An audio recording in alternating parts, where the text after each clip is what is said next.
Hi guys! Welcome back again to my channel. It's me, Mayang Josa.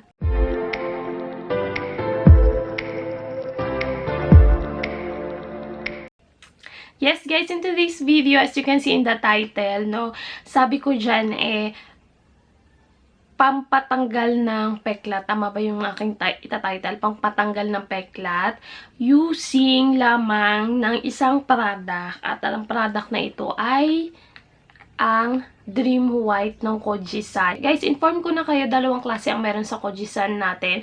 Meron siyang yellow, tsaka orange, yun. Orange, yung parang papaya ang kulay. Tapos meron naman tayong itong white nga, yung Dream White.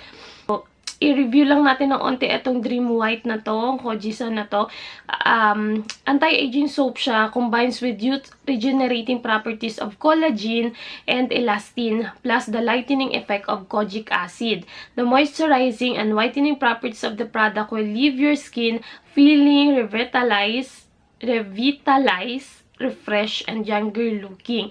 Guys, itong product na to, ginagamit ko na siya since 2011 pa. So, anong year na ngayon? 2019. So, medyo matagal-tagal na kami magkasama nito. Inintroduce ito ng aking kasamahan dati sa trabaho. Na, kasi nung time na yun, namumroblema ako sa kilikili ko. Ewan ko ba bakit gano'n na, bakit nangingitim ang kilikili natin? Samantalang siya naman yung lagi nakatago, di ba? Natatago naman natin. Bakit siya nangingitim? Siguro nga dahil sa mga deodorant or yung kung ano-ano mga ginagamit natin sa kilikili, kaya siya nangingitim. Kaya nung time na yun, sabi ko, ano kaya yung mabisa o magandang pangpaputi ng kilikili. Kasi syempre, hindi ka makapag-sleeveless. Di ba, may mga time na gusto mong mag-sleeveless, gusto mong pa-sexy ng onte. Hindi ka makapagpalabas ng kilikili mo kasi nga, medyo maitim siya. Kaya, inintroduce niya sa akin to na try mo yan. So, tinry ko to. Siguro mga 2 weeks nakita ko yung effect na naglalighten siya. 2 weeks ko na kasi napansin kasi medyo busy ako nun. Kaya hindi ko naman siya araw-araw makikita. Hindi ko naman araw-araw ma-check. Kasi sa araw-araw may mga iniisip ka rin, di ba? So, ayun na. Napapahaba na naman ang daldal natin. So, yun nga. Inintroduce ito sa akin 2011 ng kaibigan ko dahil sa kilikili ko. And 2 weeks ko siya nakita ang effect. And, yun. Nagkataon guys na nagkasugat tayo nung December, nagkasugat ako nung December, and naisip ko na why not try ko siya na siya lang ang igagamot ko sa peklat ko kasi nga para malaman ko talaga yung effect niya. Although nakita ko naman na talaga ang effect nito sa skin ko, pero gusto kong malaman kung effective siya pagdating sa mga peklat-peklat. Tinry ko siya guys na nung time na yun natanggal na yung sugat, wala nang sugat. Yung naiwan na lang sa peklat ko is yung pamumula. Doon ako nag-start na, tinry ko na siyang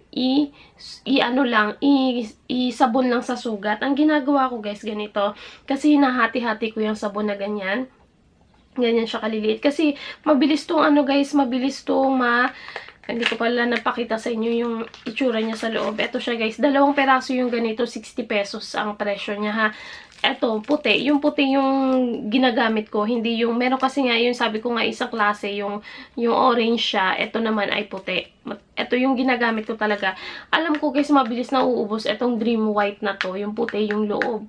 Kasi minsan na ako naubusan nito. Siguro mga ilang linggo bago nakabalik ito sa hypermarket sa binibilhan ko. Hindi ko lang alam kung dahil baka dito lang naubusan o sa ibang store din naubusan nito. Pero itong ang madalas ko nakikita na out of stock. Kaya bumibili ako mga 2 box nito kasi ayoko nga mawalan ako ng sabon dahil ito lang talaga yung sinasabon ko sa buong katawan ko guys. Hindi pala ako guys nagsasabon sa mukha ko. Noon pa, kahit nung bata pa ako, hindi ako talaga mahilig magsabon sa mukha ko. Ayoko lang talaga ng nasasabunan ng mukha. Yun, basta, sinabi ko na rin yan noon sa inyo na hindi ako nagsasabon ng mukha ko. May mga ginagamit lang ako mga skincare para, yun, malinis lang yung mukha ko talaga. So, kung gusto nyo malaman yung skincare ko na yun sa face ko, comment down below lang nyo guys sa next video natin, yun na ipapakita natin. So, yun nga, ito yung ginagamit kong puti. Guys, kaya ko ginagawang ganito, yung hinihiwa-hiwa ko siyang ganito kasi nga medyo mabilis siyang matunaw. Kaya para tumagal yung tumagal siya sa inyo, ihiwain nyo siya ng ganito, kaliliit. Hindi ko lang alam kung ilan yung magagawa nyo. Siguro makakagawa ko dyan ng mga 10, ganyan. Basta mga ganito kanipis lang. Ito naman, mga 2 beses mo siya magamit. Ang ginagawa ko guys, dun mismo sa example nandito yung peklat, dun ko lang siya ginaganon. Binapabula ko lang siya talaga na ganyan. Pinapabula ko siya. Ini-stay ko siya ng 3 to 5 minutes. Dun lang sa peklat na yon 3 to 5 minutes. Pinapabula ko lang siya talagang ganon. Sinasabong ko lang siya doon. 3 to 5 minutes. Tapos, ang ginagawa ko para hindi siya, habang inaantay ko yung 3 to 5 minutes na yon na pagbabad sa kanya sa sabon na yon. Pagpasok ko ng CR, inuuna ko na muna siya sabunan. Binababaran ko na muna siya ng sabon na Kojic ng 3 to 5 minutes. Tapos, naghihilamos na muna ako, hilamos, or di kaya kung maliligo ako, inuuna ko na muna yung ulo ko. Tapos, pag 5 minutes na, nagsasabon na ako ng katawan, sinasabunan ko rin siya ulit. Araw-araw ang ganun ang ginagawa ko. So, nakita ko yung pagbabago niya, weeks by weeks, hanggang sa nung 3 weeks na, nung nag 3 weeks na, doon ko na nakita na medyo nawawala-wala na siya. As in yung, hindi na siya, kasi makikita mo niya parang may ano-ano pa siya sa taas. Nung after 3 weeks, wala na. Yung medyo naglight na talaga yung part na yung bilog niya na maitim. Parang nag-grayish na siya, nagputi na siya. Hanggang sa ngayon, yun nga, ngayon wala na. Papakita ko sa inyo din mamaya. Ipapakita ko na lang mamaya guys kasi nakapatong yung camera. Hindi ako makatayo. Ipapakita ko na lang dito sa screen yung itsura ngayon ng peklat ko. Pero yun lang talaga yung ginagawa ko guys. Hanggang nung 3 weeks, 4 weeks, nawala na siya talaga. Yun lang. So sabi ko, talaga naman palang mabisa siya pang palighten ng skin. Pero siguro guys, eto guys disclaimer, depende sa peklat. Depende. Kasi yung ginamit ko nito, bagong peklat yon. So, kung childhood peklat na yun, baka medyo mahihirapan na tayong tagalin siya ng 3 weeks kasi nga medyo matagal na yun. Kung yung nag-edad ka na ngayon ng nasa 20s ka na at ang peklat mo yung childhood ka pa, yung kalikutan mo nung bata ka, kaya ka nagka-peklat, baka mahihirapan na tayong tanggalin siya ng ganun kabilis na weeks. Pero, baka naman matanggal niya kasi nga, napapalitan niya talaga yung peklat. Totoo, as in talagang experience ko talaga siya. Kaya nga hindi ako gumamit ng ibang product, hindi ako gumamit ng kahit ano kasi nga gusto kong subukan kung gaano talaga siya kagaling magtanggal ng peklat. Ewan ko kung may gumawa na neto na eto lang yung sabon na ginamit niya pantanggal ng peklat. Pero ako sinubukan ko lang talaga siya kasi nga gusto ko nga malaman kung gaano siya galing sa pagpapaputi. Kasi nga, 'di ba, sabi niya to, whitening siya at marami na ring review na gumawa neto na magaling talaga siya magpa-whiten ng skin. So, sinubukan ko nga sa akin, sinubukan ko dun sa peklat ko na 'yan, sa bagong peklat, guys, ha. Kasi baka sabihin niyo na bakit ganun yung akin, ang tagal-tagal hindi na tapaputi niyang Kojisa na yan. Tanong ko lang sa'yo, kailan pa ba yung peklat mo? Baka naman kasi nung 5 years old ka pa niya, nung 6 years old ka, ilang taon ka na ngayon, nasa 25 ka na, 33, medyo matagal talaga, kaya tiis ganda ang tawag doon. So, in 3 weeks naman guys, hindi ka naman makakaubos ng isang balot na ganito talaga, kasi nga, ganito ang hiwa ko nga, sabi ko nga sa inyo, hinihiwa-hiwa ko ng maliliit. Pero guys, hindi ko na i-demo sa inyo ngayon. Ganun lang naman talaga yung ginagawa ko. Uulitin ko lang guys ganun lang naman kasi ang ginagawa ko. For example, nandito yung peklat mo. Tapos, sasabunan mo lang ng ganito. Papabulain mo lang siya ng sabon. Yan, iikot-ikot mo lang yung sabon dyan. Doon mismo sa sugat, iikot-ikot mo lang yung sabon. Tapos, pabubulain mo lang yung sabon at ililive mo lang siya ng 3 minutes kung nagmamadali ka, tapos 5 minutes kung nagre-relax ka.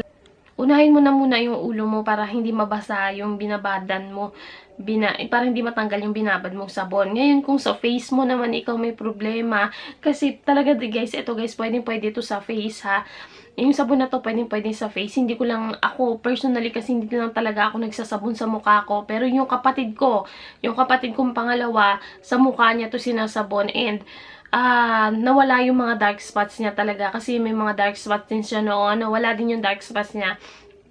At maalam ko marami na rin nag-review nito na sa face nila ginagamit. Ako, guys, ni-review ko lang to dahil nga dun sa peklat ko siya ginamit.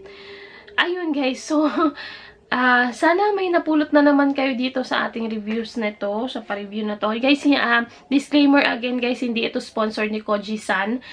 Talaga lang na ginagamit ko na siya noon pa, since 2011. And, hindi ko lang ipapakita sa inyo yung kilikili ko ngayon.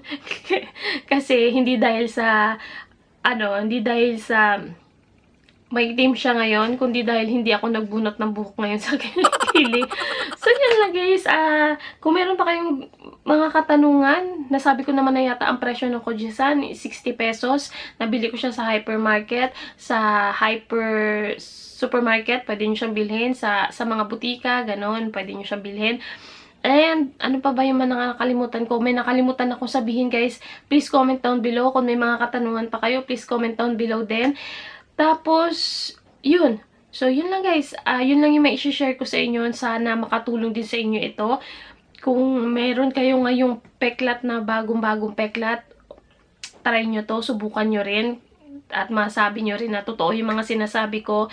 Kasi guys, yung mga sinasabi ko dito, based on my experience talaga. Hindi ako nagsasabi sa inyo, nag-share sa inyo nang hindi ko naman siya talaga na-experience. Thank you so much for watching guys. Huwag kakalimutan mag-subscribe sa channel ni Mayan Diyosa. Thank you again so much for watching guys. See you again on my next one. Bye!